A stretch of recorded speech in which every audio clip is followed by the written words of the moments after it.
Cruel woman abandons her baby in a dumpster, but a stray dog appears and... Let me know in the comments where you're watching from. It's always awesome to see how far our stories are reaching. Emily Harper, a woman born into a wealthy family from a small Ohio town with English roots whose world had crumbled bit by bit. Alcohol, heroin, and bad choices had turned her classic beauty into a distorted reflection of her former self. Emily's bright eyes, once full of life, were now two hopeless voids.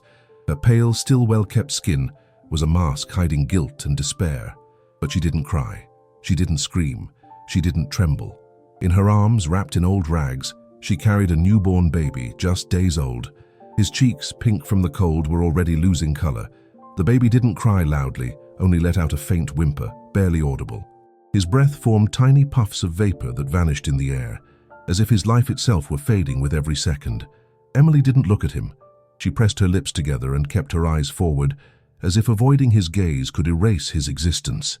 As if denying him could wipe away her actions. She had walked over 20 blocks from the rundown apartment where she lived with her latest boyfriend, a small-time drug dealer who used her as a bargaining chip. She hadn't said a word. She left no note. She just slipped out in the middle of the night, took the baby, wrapped him in the first things she found, a stained sheet and an old sweater, and left. No one stopped her. No one noticed her absence. No one was looking for her. When she reached an alley behind an abandoned factory, Emily stopped in front of a rusty metal dumpster with a half-open lid. The smell was unbearable, but she didn't flinch. It was as if she were numb. She opened the lid fully. The screech of rusted metal broke the silence for a moment. She looked inside. Black trash bags, torn cardboard, rotting food scraps, a nest of waste. The baby whimpered, a sound almost ghostly. Emily slowly lowered the bundle to the bottom of the dumpster. She placed it between two bags, like someone tucking away something they want to forget. The baby opened his eyes for a moment, blue eyes as pure as winter itself, and seemed to search for his mother's face. But she didn't respond. She stood there, staring without seeing. For a fleeting moment, time stopped. She could have changed her mind. She could have picked him up and walked away with him. But no, the decision was made. There was no turning back. "I didn't ask for you," she whispered coldly, her voice trembling more with anger than sorrow. "You're a mistake that's costing me too much." She took a dirty rag and covered the baby's face. Then she slammed the dumpster shut. She turned and walked away, her footsteps echoing on the wet concrete of the alley. She didn't look back. She didn't hesitate. She didn't cry. As she walked away, her silhouette faded into the fog, swallowed by the night. All that remained was the distant echo of her heels and a cheap floral perfume that clashed painfully with the monstrous act she had just committed. And in the middle of the trash, a miracle still breathed. Alone, abandoned, innocent. The city remained asleep, indifferent to the miracle breathing among the trash.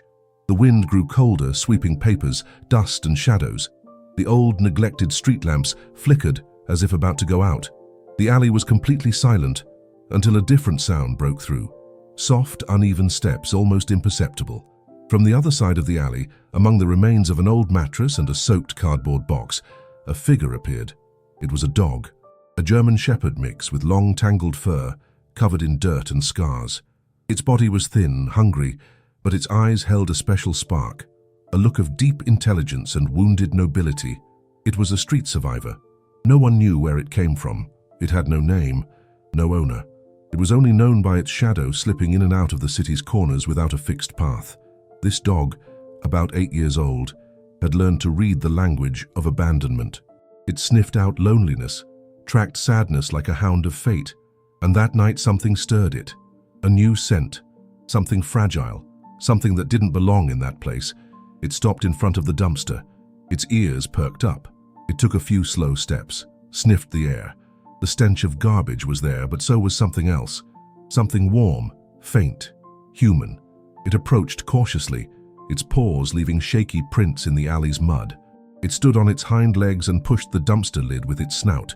The metal creaked open, revealing the shadows inside. Then it saw it, a bundle barely moving, covered with a dirty rag. The dog whimpered softly, lowered its head, and carefully began pulling the rag with its teeth. Underneath the filthy cloth, a tiny face appeared. The baby, pale, with purple lips, barely opened its eyes. The dog looked at him, and the baby looked back. For an eternal second, their fates intertwined. Moved by an ancient instinct, the dog began licking the baby's face with a warm, trembling tongue. It did so with care, as if it knew him, as if it understood that this creature must not die there.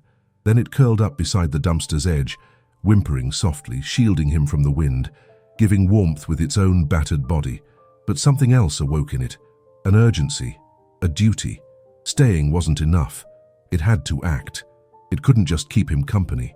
It had to break the silence condemning him. Suddenly it stood and began to bark. At first the barks were soft, hesitant, but with each try they grew louder, more desperate, more human. It paced the alley, moved a few steps away, then returned, as if pleading with the world to pay attention. Woof, woof, woof. The city didn't respond at first, but the dog didn't give up. It barked, spun in circles, returned to the dumpster, pushed the lid, and barked again, over and over. It had no name, no master, no home, but that night it was a guardian, an angel on 4 legs, dirty and wounded, but purer than many humans. The early morning pressed on, relentless and icy. The city, oblivious to the suffering hidden in the shadows, seemed to breathe slowly under a blanket of fog and exhaustion. The few cars passing by didn't stop, their windows fogged, their drivers lost in their own lives. No one listened, no one looked, no one paused. Only that dirty, wounded dog kept barking, as if its soul poured out with every cry. A few blocks away, crossing an empty avenue, a young food delivery guy pedaled hard. His thick cotton jacket was stained with grease and rain. He carried a thermal backpack over his shoulder and wore a dark blue knit cap over his face. His name was Nathan Brooks, 27, from Ohio, with Scottish roots. He'd come to the city 6 months ago, escaping a rough past, searching for something more than just survival. He was tall, athletic, with sharp features and deep green eyes, always alert, always wary. Nathan wasn't a hero. He was a tired man. But that night, something made him stop. He was about to pass an alley when he heard the barks. They were different, not barks of threat, fight, or hunger. They were desperate, urgent, full of a pain that cut deeper than the cold. At first he thought to ignore them. He'd seen too many ugly things on the streets to get involved in trouble, but something, a gut feeling, maybe the memory of his late sister, made him turn around. He steered his bike and rode slowly into the alley. He moved cautiously, scanning his surroundings. Then he saw it. The dog, with tangled fur, ran toward him and then back to the dumpster, barking louder. It seemed to be saying something. Nathan frowned, skeptical. "What's with you, buddy?" he muttered, stopping and getting off his bike. The dog barked once more, then pushed the dumpster lid with its snout and whimpered. Something twisted in Nathan's stomach. He took a step forward, then another. The stench of the dumpster hit him, but he ignored it. He approached and with trembling hands opened the lid fully. What he saw froze him. What the hell? Inside, covered in rags and surrounded by trash, was a baby. His skin was blue from the cold, his lips dry, but he was alive, breathing, barely, but breathing. Nathan dropped his thermal backpack to the ground and reached out. He picked up the baby carefully, as if afraid he'd break him just by touching. The little one whimpered, barely audible. His body felt fragile, almost unreal. "God, my God," Nathan murmured, his voice breaking. Who would do this? The dog approached slowly, head low, eyes fixed on the child. Nathan looked at it, stunned. He realized then that this animal hadn't just found the baby. It had protected him. It had saved him. He pulled out his phone with his free hand and dialed 911, shaking. Yes, I've got a baby. Abandoned. He's alive, but barely. I need an ambulance now. Yes, behind the old Grayson Steel factory at 5th and Oak. Please hurry." As he hung up, he wrapped the baby in his scarf. He sat on the ground, leaning against a wall, and held the little one against his chest, rubbing his back gently, hoping to give him some warmth. The dog lay beside him, silent, watching. Its breathing was slow, its gaze steady, as if it knew the fight wasn't over. But for now, they'd won a round. Nathan looked at the animal and whispered, "I don't know who you are, but tonight, you're the hero." And so, in the midst of abandonment, among trash and darkness, 3 lonely souls met. An innocent child, a man wounded by life, and a dog without a name, bound by fate, by pain, by hope. The clock read 3:47 a.m. when the call hit the city's emergency dispatch center. The operator, a woman with a tired voice and weary face named Susan Carter, answered without knowing this call would spark events that would shake the nation. 911, what's your emergency? I've got a baby. He's alive, but he's in bad shape. He was in a dumpster. Nathan Brooks's voice was shaky, choked with panic. The wind whistled through the phone, and the baby's faint cry echoed in the background. Can you repeat the address, sir? Susan sat up straight, something in his tone putting her on edge. Yes, it's the alley behind the old Grayson Steel factory at 5th and Oak. Please send an ambulance now. The baby's freezing. I don't know how much longer he can hold on. The operator typed quickly and issued a level 1 medical alert. Her heart pounded. She'd heard plenty in that booth. Screams, accidents, violence. But something about this young man's voice was different. It wasn't just panic. It was a mix of disbelief, tenderness, and horror.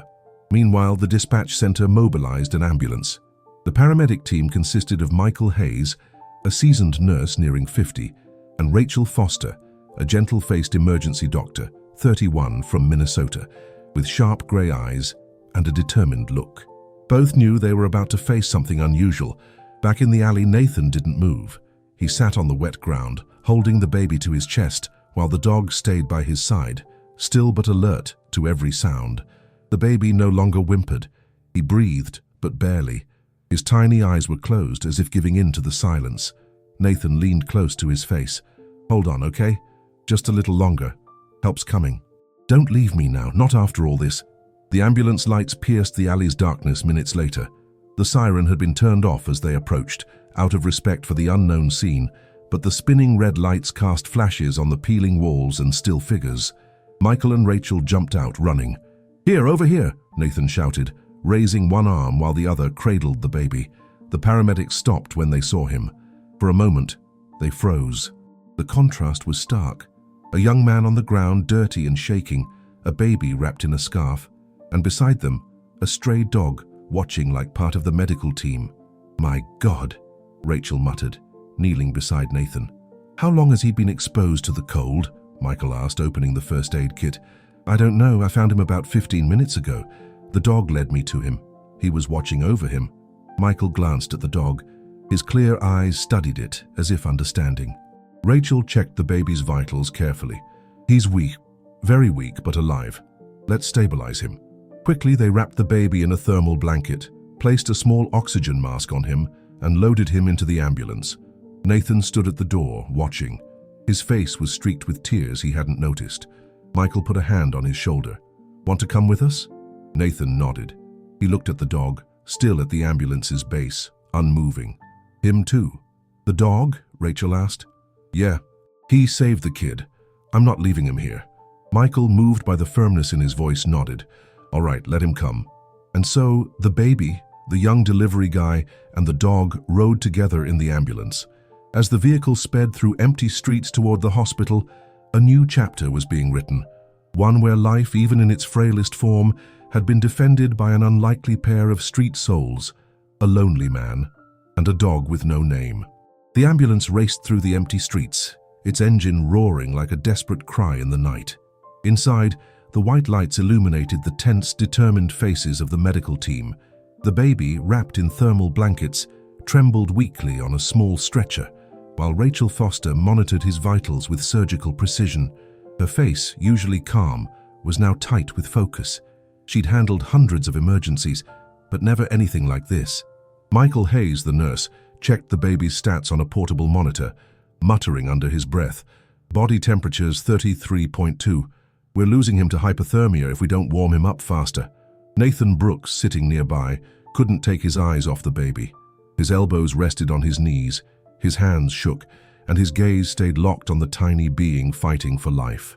The world had stopped for him the moment he pulled the baby from the dumpster. The adrenaline still hadn't faded. He didn't fully understand what he'd done, but he knew one thing. He'd never felt anything so powerful. The dog, crouched on the ambulance floor, made no sound. Its head was low, eyes fixed on the baby. Its tangled fur shivered from the cold, but it didn't move. Every time the baby let out a faint whimper, the dog's ears twitched, and it gave a low whine, as if it knew what was at stake. "Does he have a name?" Rachel asked, not looking up from the baby. Nathan shook his head. "No, there was nothing with him. No note, nothing. They just left him there like trash." Rachel closed her eyes for a second. Then, in a softer voice, she said, "What matters is you found him, or he found you." She glanced at the dog. The ambulance reached the central hospital. The medical team was already waiting at the emergency entrance. The doors flew open, and doctors rushed forward. Nurses carefully took the baby, shouting instructions. "Trauma room 3, severe hypothermia and unstable vitals." Nathan ran after them, but a nurse blocked his path. "Sir, you have to wait outside." "No, I can't leave him. I found him. He needs me." Michael approached, placing a firm hand on his shoulder. "Let them do their job. They'll save him now. You've done your part, kid." Nathan stepped back, his face tight with frustration. The dog, without being told, sat by the automatic doors. It stayed there, vigilant, as if its only mission was to wait for the child. A nurse tried to shoo it away, but when she got close, the dog growled softly, not aggressive, but firm. "Okay," she said, stepping back with a smile. "You can stay, brave one." An hour passed, then 2. The sun began painting the horizon orange when Rachel finally emerged from the room. Nathan jumped up when he saw her. "The baby, is he okay? Will he live?" Rachel, exhausted, gave a gentle smile. "It's a miracle. But yes, he's stable. They're giving him warm fluids, oxygen. He'll need care, but he's going to make it." "You did it." Nathan covered his mouth with his hands. For a moment, he felt he might collapse. The weight of the night, of everything, crashed over him. Rachel stepped closer and touched his arm.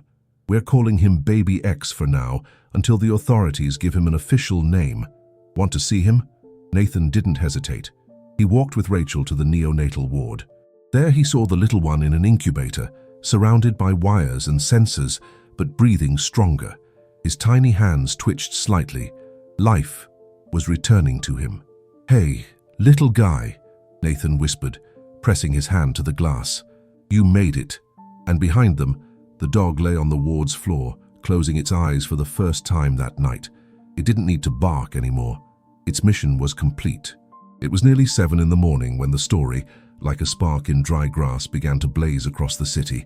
A young nurse from the night shift, Jessica Moore, from Idaho, couldn't hold back her emotions after witnessing what happened. On a whim, she snapped a photo. Nathan sitting in the hospital waiting room with his head bowed, hands still dirty from the alley, and the dog lying at his feet, a silent guardian.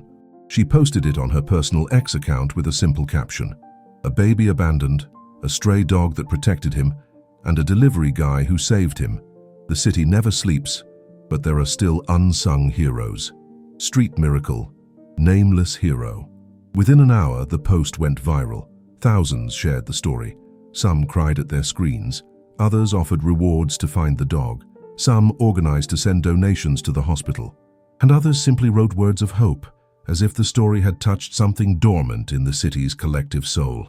The first TV station to cover it was Channel 7 News during their morning broadcast. The lead anchor, Lauren Wright, with a steady voice and elegant presence, read the story with misty eyes. A baby abandoned in the early hours was saved by a stray dog that refused to leave him. A young food delivery worker heard its barks and called 911. The baby is now out of danger. The dog, now called Hero, has been temporarily adopted by the same young man who saved the child. This is a true story, one that reminds us that even in the trash, life can bloom. In seconds, social media exploded. Hashtags like Chachung Hero Dog, Midnight Miracle, the baby and the dog, and the 3 miracles trended rapidly. People wanted to know more. Who was the delivery guy? Where was the baby? What was the dog's name? Where could they send clothes, formula, blankets? Journalists, influencers, politicians, celebrities all talked about the case. Even a well-known soap opera actress, Victoria Hartley, shared the story on her Instagram with over 5 million followers, writing, "I don't know if it was God, fate, or a dog's heart, but this story changed me. I'm crying. I want to help." The media pressure was so intense that the hospital held an impromptu press conference that afternoon. In the small auditorium, packed with cameras and microphones, the hospital director, Dr. Linda Thompson, appeared alongside Nathan, visibly nervous, with the dog sitting calmly by his side, as if it knew the world was watching. "Good afternoon," Dr. Thompson began. "We confirm that the baby found this morning in a dumpster is out of immediate danger. He's under observation in neonatal care and responding well to treatment. The young man who rescued him, Mr. Nathan Brooks, and the dog that stayed with the child for hours deserve all our gratitude." Nathan, still in his dirty jacket from the night, stepped to the microphone, his throat tight with emotion. "I didn't do anything special. I just heard something I couldn't ignore. That dog," he looked down at the animal lying calmly, "was the real hero. I just followed his lead." The room erupted in applause. Some reporters wiped away tears. The dog, oblivious to the spectacle, yawned as if it were just another day on the streets. But outside, the world had changed. That night, over 50 animal shelters received donations. Local businesses offered to cover the baby's medical costs. Nathan Brooks became a national trending topic, and the dog, unknowingly, had become a symbol of compassion. A 10-year-old girl wrote a viral letter. "Dear doggy, thank you for saving the baby. You're better than a lot of people. I was adopted too, and I'd love to meet you." The press conference video surpassed 5 million views in hours. Journalists began calling them the three miracles of the street: the nameless baby, the ownerless dog, and the penniless young man, who together taught the world a lesson in humanity. While the story of the three miracles of the street moved millions, in the quiet halls of the county police department, a team of investigators worked with a less romantic but equally fierce emotion: outrage. The detective leading the case was John Carver, a 44-year-old man with a square jaw and a hard stare. He'd worked for the FBI before joining the city's Special Crimes Division. His reputation was spotless, direct, relentless, and incorruptible. He didn't care about likes or fame.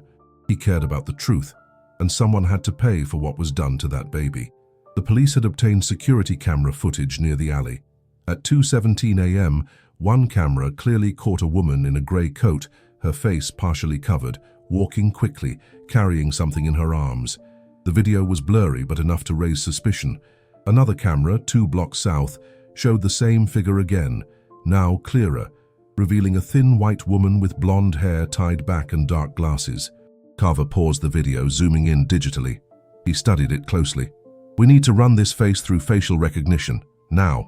12 hours later, the system got a match.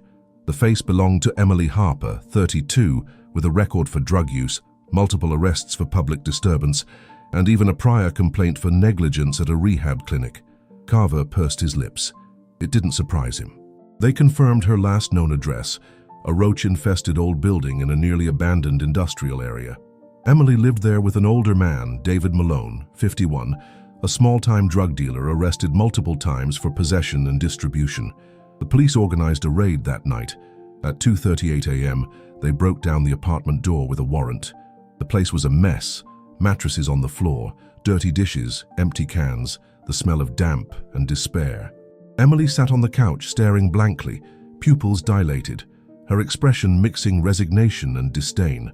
"Emily Harper," Detective Carver said as he entered, "you're under arrest for attempted child homicide and aggravated abandonment." Emily didn't respond. She just looked down as if the news didn't matter, as if her soul was already gone. They cuffed her and led her out of the building as neighbors watched from windows, whispering. News cameras were already there. Emily's face was broadcast nationwide, and with it, public outrage erupted like a storm. "Monster!" a woman shouted from the street. "That baby could have died." On social media, Emily's image became a symbol of cruelty, abandonment, everything the world rejected. Hundreds demanded the maximum penalty. Others insisted she never see the baby again. The name of the prosecutor, Anna Stewart, trended after she stated in an interview, "We won't let such a heinous act go unpunished. This isn't just abandonment. It's a deliberate attempt to end a defenseless life." Days later, Emily faced the court.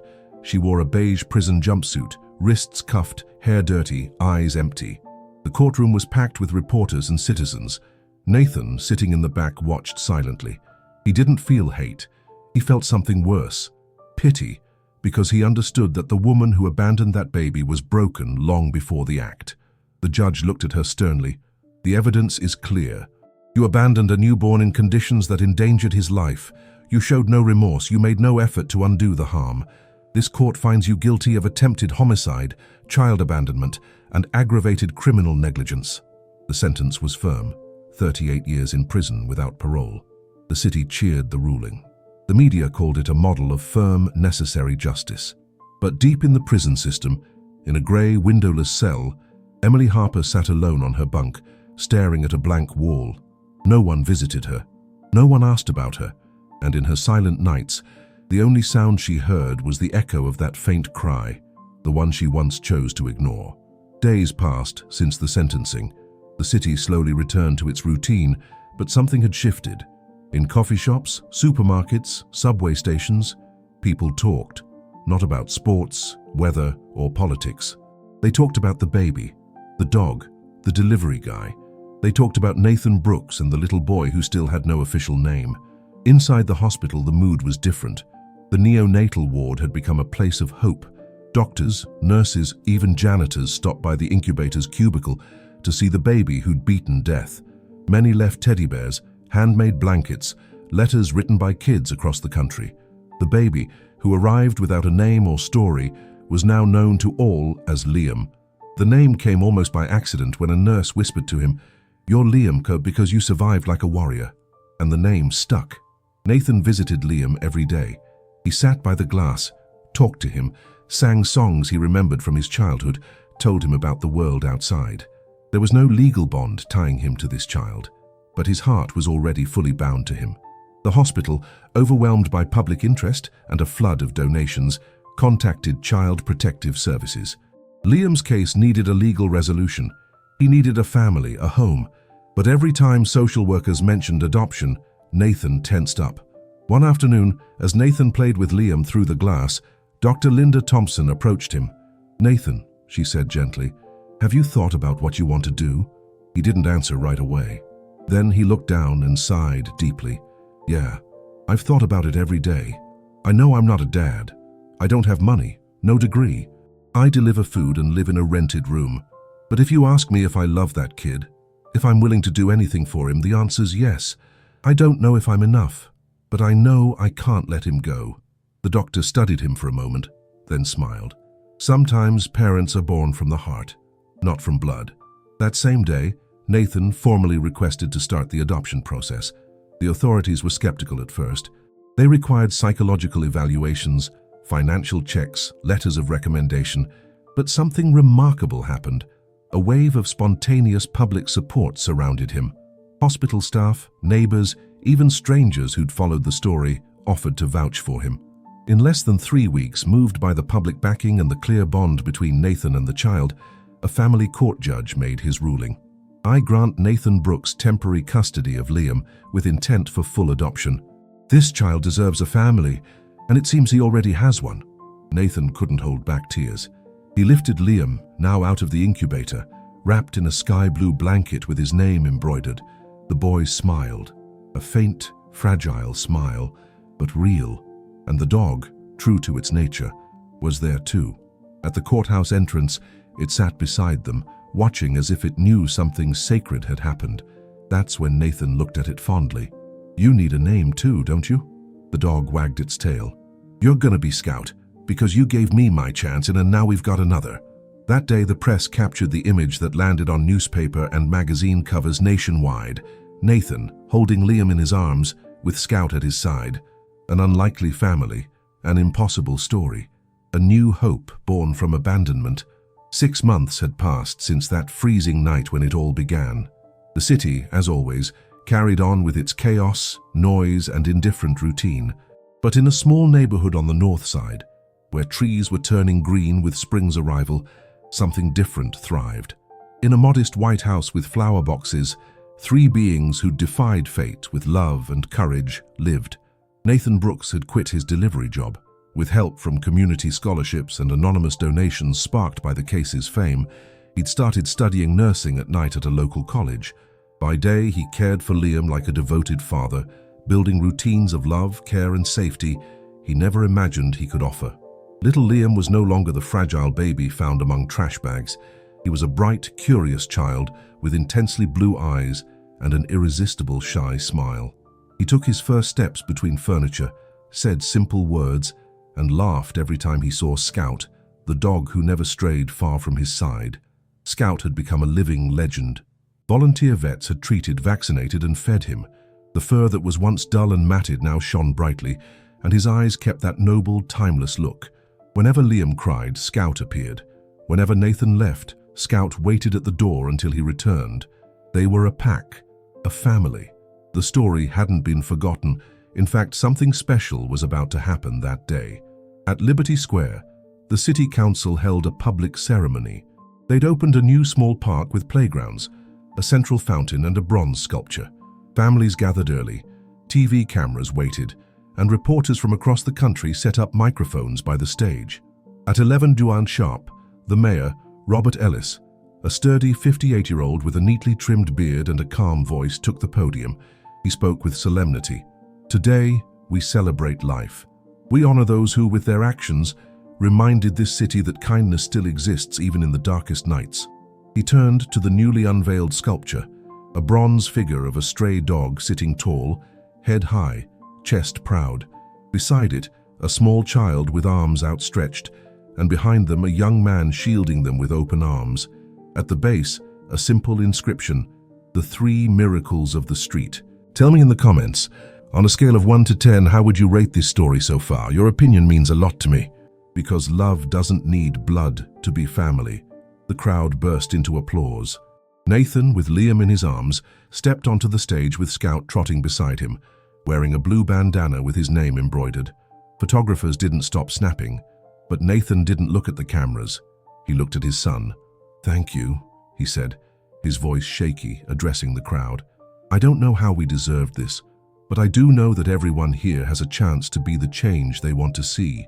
I wasn't looking for a miracle, but one found me, and it changed my life forever." Then he stepped down, and with Liam's hand in his and Scout following, they walked through the park under the golden rays of the sun. Meanwhile, from a distant window in Oak Ridge State Prison, Emily Harper watched the broadcast on the common room's small TV. Her son's face appeared on the screen, happy, loved, safe. Silent tears ran down her cheeks. Maybe too late, maybe irreparable. But for the first time in years, she felt something other than anger. She felt remorse and hope.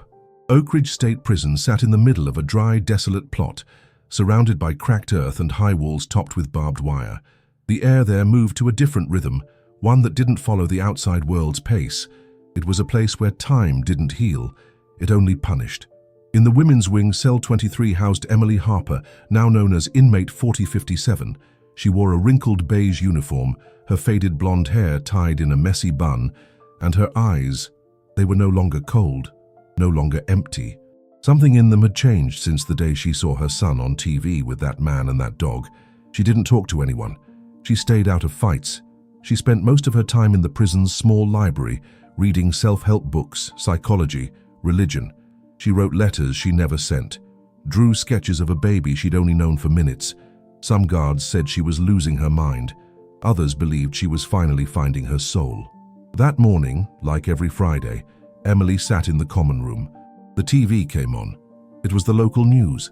And there they were again, Nathan carrying Liam walking through the city's new park, with Scout running happily behind. Emily stayed still. She didn't cry this time.